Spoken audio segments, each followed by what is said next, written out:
तो इस एपिसोड की शुरुआत में हम देखते हैं कि अब चैनसो उस डीमन टाइप बंदे से दूर जाने लग जाता है और दूर जाते हुए वो सोचने लग जाता है कि मेरे पास एक मिस्टीरियस एंशिएंट कल्ड्रोन भी तो था जो कि मुझे हाल ही में ही मिला था। और ये सोचते हुए वो उस ट्रेजर को बाहर भी निकाल लेता है। इसे देखने के बाद वो डीमन टाइप बंदा पूरी तरह से हैरान हो जाता है और वो सोचने लग जाता है कि इसके पास ये डीमन सप्रेसिंग कल्ड्रोन कहाँ से आया। और उसके चेहरे को देखकर चैनसो कहने लग जाता है कि मेरे पास ज्यादा वक्त नहीं है, तू हाँ कर या ना कर।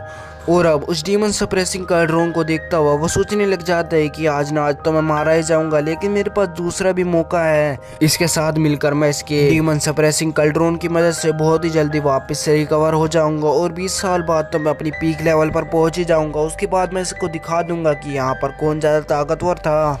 और अब वो उसे प्रोमिस करता हुआ कहने लग जाता है कि मैं तुम्हारा गुलाम तो बच जाऊंगा, लेकिन मेरे लिए तुम्हें एक प्रोमिस करना होगा, तुम मेरी स्पिरिचुअल पावर को बिल्कुल भी नहीं छोड़ोगे, तुम उसे डैमेज नहीं करोगे। जिस पर वो हाँ कर देता है और वो अपनी सोल डिस्ट्रॉइंग सील को बनाने लग जाता है और उस पर अटैक कर देता है। और अब चैनसो उसकी सोल में पहुंच जाता है और वहां आने के बाद वो देखता है कि उसकी सोल बहुत ज्यादा ताकतवर लग रही होती है, जिसे देखने के बाद वो कहने लग जाता है कि अगर ये अपनी पीक लेवल पर पहुंच गया तो ये बहुत ज्यादा ताकतवर हो जाएगा। और अब वो बिना वक्त गवाए वहां पर अपनी सोल डिस्ट्रॉइंग सील को लगाने लग जाता है और उसमें बहुत देर तक अपनी पावर देता रहता है, जिस वजह से वो बहुत ज्यादा ताकतवर हो जाती है। और अब ये करने के बाद वो बाहर आ जाता है। इसे देखकर वो अब गुस्सा होने लग जाता है और वो सोचने लग जाता है कि ये एक जूनियर ह्यूमन रेस का बंदा इतना ताकतवर थोड़ी ना होगा कि एक सोल डिस्ट्रॉइंग सील से मुझे मार सके। और अब वो अपनी सोल में पहुंच जाता है और वहां पर वो सोल डिस्ट्रॉइंग सील को देखता है। उसे देखकर वो पूरी तरह से गुस्सा हो जाता है और उस पर एक अटैक करता है, लेकिन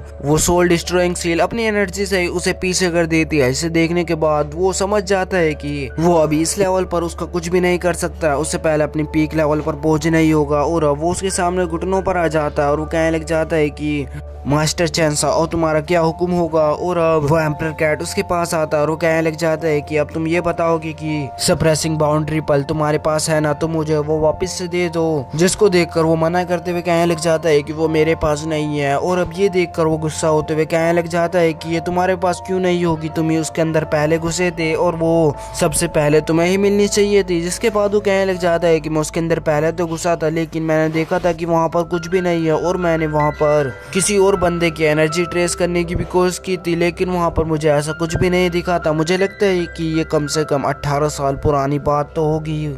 और अब चैनसो उस एम्परर कैट से कहने लग जाता है कि तुम उस ट्रेजर के पीछे इतना क्यों पड़े हो, आखिरकार उसमें इतना खास क्या है। और अब एम्परर कैट उससे कहने लग जाता है कि कुछ ट्रेजर बहुत ज्यादा ताकतवर होते हैं, जैसे कि वर्ल्ड सप्रेसिंग बीट, इसे वर्ल्ड का हार्ट भी कहते हैं, और इसकी मदद से बहुत सारी एंशिएंट क्लैन जिंदा रह रही थी और उसमें तुम्हारा एंशिएंट कल्ड्रोन भी शामिल है और वो टेक्निक सील भी।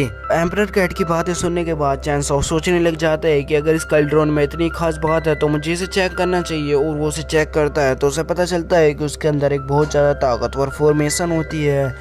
और उस फॉर्मेशन को देखने के बाद वो सोचने लग जाता है कि अगर ये डीमंस को काबू करने के लिए बनाई गई है तो ये बहुत ज्यादा ताकतवर होगी। और अब चैनसो उसे रिफाइन करने लग जाता है और उसे रिफाइन करते ही वो सारी डार्क सोल को अपने उस कल्ड्रोन में कैद कर पा रहा होता है। इसे देखने के बाद वो हैरान होने लग जाता है और अब उस वजह से एक माउंटेन में बहुत ज्यादा हलचल हो रही होती है। इसे देखने के बाद वो तीनों वहीं पर ही पहुंच जाते हैं और वहां पर पहुंचते ही वहां पे एक बहुत बड़ी एनर्जी बाहर निकलने लग जाती है और वहां पर एक मुर्दे में वो सारी एनर्जी घुस जाती है। और उसके बाद वो मुर्दा खड़ा होकर उन पर हमला करने के लिए आगे बढ़ने लग जाता है। इसे देखकर चैनसो अपनी स्पिरिचुअल सील को बाहर निकालता है और उससे अंडर पनिशमेंट टेक्निक का यूज करते हुए उसको शॉक देने लग जाता है, जिस वजह से वो वहीं पर ही गायब हो जाता है और यहीं पर ये एपिसोड खत्म हो जाता है।